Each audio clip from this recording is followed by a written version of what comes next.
Hello বন্ধুরা, আজকে বাড়িতে ফুলকপি আলু দিয়ে রুই মাছের রসা করেছিলাম। তো এটা ঝোলও না, একদম কষা কষাও না, একটু রসা রসা টাইপের। তো এটা খেতে দারুণ হয় আর আমার খুবই ভালো লাগে। আর এই শীতকালের ফুলকপিগুলো খুব টেস্ট হয় বলে আরও। তো চলো শেয়ার করি কিভাবে করলাম। তো কড়াইতে প্রথমে অনেকটাই তেল দিয়েছি, দেখতেই পাচ্ছ তেলের পরিমাণটা বেশ ভালোই মতন দিয়েছি, কারণ মাছগুলো ভাজতে হবে তাই জন্য। তো তেল দিয়ে তেলটা গরম হওয়ার জন্য রেখেছি, আর এখানে আমি মাছের মধ্যে নুন হলুদ মাখিয়ে নিচ্ছি। তিনখানা মাছ, একটা লেজা আছে, আর চারটে মাছ, একটা লেজা, দুটো গাদা আছে, আর একটা ওই গাদা টাইপেরই বলা যেতে পারে। যাই হোক, তো এবার এগুলো মাখিয়ে নিয়ে তেলটা অনেক গরম হয়ে গেছে, তারপরে সব ভেজে নিচ্ছি। প্রথমে তিনটে দিয়েছিলাম, আর লেজাটা আলাদা করে ভাজবো, নাহলে ধরবে না, লেগে যেতে পারে কড়াইতে, সেই জন্য। তো আমি দেখো একদম লাল লাল করে সব মাছগুলো ভেজে নিয়েছি। লেজাটাকেও আমি খুব লাল লাল করেই ভেজে নিয়েছি, লেজা বা লেজ যাই বলো না কেন।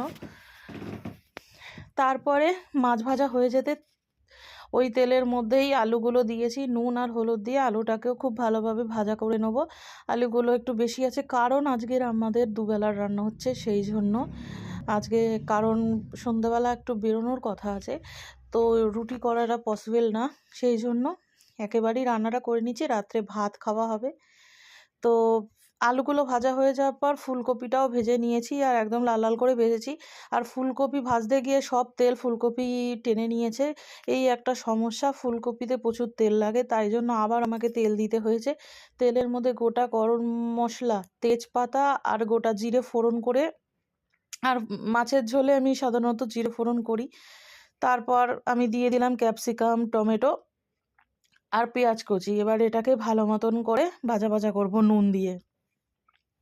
নুনটা এখন মানে স্বাদ মতন দিয়ে দিলাম, কারণ মাছ ভাজাতেও নুন দেওয়া আছে, আলু ভেজেছিলাম তখনও নুন দিয়েছি, আবার ফুলকপি ভেজেছিলাম তখনও নুন দিয়েছি, সেই জন্য নুনটা খুব আন্দাজ মতন করে এখন দিয়ে দিলাম। দিয়ে এবার মানে আলু বলছি, পেঁয়াজগুলো ভালো করে একটু ভেজে নিয়ে তারপর ওর মধ্যে মশলাটা দিয়ে দিলাম। এখানে রয়েছে পেঁয়াজ বাটা, টমেটো বাটা, ক্যাপসিকাম বাটা আর গোটা জিরে, ওটাকেও বেটে নিয়েছিলাম কিছুটা, দিয়ে এবার ওটাকে ভালো করে পেস্ট বানিয়ে দিয়ে দিলাম। তারপর এর মধ্যে দিচ্ছি আদা রসুনের পেস্ট, এটাকেও ভালো মতন করে একদম খুব ভালোভাবে ভাজা ভাজা করা পর্যন্ত নাড়াচাড়া করে নেবো, কারণ কাঁচা গন্ধ যাতে না বেরোয়। তো সুন্দর একটা গন্ধ বেরোতে অলরেডি শুরু করেছে। তারপর আমি এর মধ্যে দিয়ে দিয়েছি হলুদ গুঁড়ো, জিরে গুঁড়ো, একদম একটুখানি জিরে দিয়েছি, আর ধনে গুঁড়ো দিয়েছি, আর দিয়েছিলাম লঙ্কার গুঁড়ো দিয়ে, আর কাঁচা লঙ্কা বাটাটা ওই মশলার মধ্যে ছিল, কাঁচা লঙ্কা বেটে দিয়ে দিয়েছিলাম একটা, আর লঙ্কার গুঁড়ো, দুরকম ঝাল দিয়ে রান্নাটা করব, সেই জন্য। তো এবার একটু নাড়াচাড়া করে আমি জল দিয়ে দিয়েছি। জলটা এবার মানে টানাতে হবে। জলটা দিয়ে দেওয়ার একটাই কারণ, যাতে মশলা পুড়ে না যায়, সেই জন্য। আর কন্টেনারে অনেক মশলা লেগে থাকে, তো আমি একটুও নষ্ট করতে নারাজ। তারপর একটু ধনেপাতা কুচি দিয়েছিলাম, ধনেপাতা কুচি দিয়েও ধনেপাতা কুচিটাও ভালো মতন করে নাড়াচাড়া করে মিশিয়ে নেব। এইভাবে ধনেপাতা হওয়ার পরে একরকম স্বাদ হয়, আর আগে দিলে একরকম স্বাদ হয়। আর অল্প কটা কড়াইশুঁটিও দিয়ে দিয়েছি, কারণ এখন কড়াইশুঁটির সিজন, আর আমার ফুলকপির তরকারিতে কড়াইশুঁটি, বাঁধাকপির তরকারিতে কড়াইশুঁটি খেতে খুব পছন্দ, ভালো লাগে আমার। কড়াইশুঁটি খুবই পছন্দের একটি সবজি। তো দিয়ে এবার দেখো মশলা থেকে তেল ছেড়তে অলরেডি শুরু করে দিয়েছে। তারপরে ফুলকপি আর আলুটা দিয়ে আবার ভালো মতন করে কষিয়ে নেবো, যাতে ফুলকপি আর আলুর মধ্যে মশলাটা খুব ভালোভাবে ঢুকে যায়, তবেই খেতে এটা খুব ভালো হবে, স্বাদ হবে তবেই। তো ভালো মতন করে নাড়াচাড়া করে নিচ্ছি।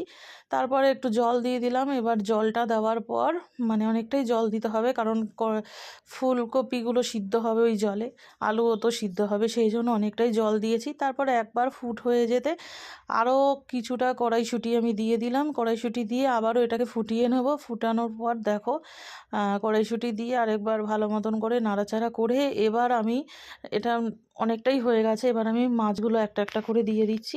চারখানা মাছ ভালো করে দেবো। আর এই রান্নাটা জানো তো পেঁয়াজ রসুন ছাড়া আরও টেস্টি হয়, কিন্তু আমার মাছগুলো মানে অনেক দিন হয়ে গেছে বলে আমি পেঁয়াজ রসুন দিয়ে করেছি। আর যদি এটা শুধু ফুলকপি আলু দিয়ে আদা জিরে টমেটো বাটা দিয়ে করা যায় না, এটা আরও মানে স্বাদ হয়। আমার মা করতো নিরামিষভাবে, তো সেটা খুব টেস্ট হতো। আমি পেঁয়াজ দিয়েই করি, আমার মা কোনো দিনই পেঁয়াজ দিয়ে করতো না। তো হয়ে গেছে আমার। এবার আমি এর মধ্যে ধনেপাতা কুচিটা দিয়ে দিলাম। আগে তো দিয়েছিলাম কষানোর সময়, আর এখন নামাবার আগে আরেকটু ধনেপাতা কুচি দিয়ে দিলাম। এবার আমার রান্নাটা একদম হয়ে গেছে। এবার গরম মশলা দিলাম। গরম মশলা না দিলেও হয়, আমি দিয়েছি এটাতে ভালো লাগে বলে, ফ্লেভারটা খুব সুন্দর লাগে বলে। তো আমার রান্না একদম ডান। এবার আমি নামিয়ে নেবো। তো দেখো আমার রান্না কিন্তু হয়ে গেছে, আর দেখতেও খুব সুন্দর লাগছে, আর খেতেও এটা খুব সুন্দরই হয়েছিল। আর খুবই ভালো। তোমরাও বাড়িতে এরকমভাবে সিম্পলভাবে এইভাবেই রুই মাছের ঝোল করে বা রসা করে দেখতে পারো। আমার মতন স্টাইলে খুবই ভালো লাগে। হর হর মহাদেব।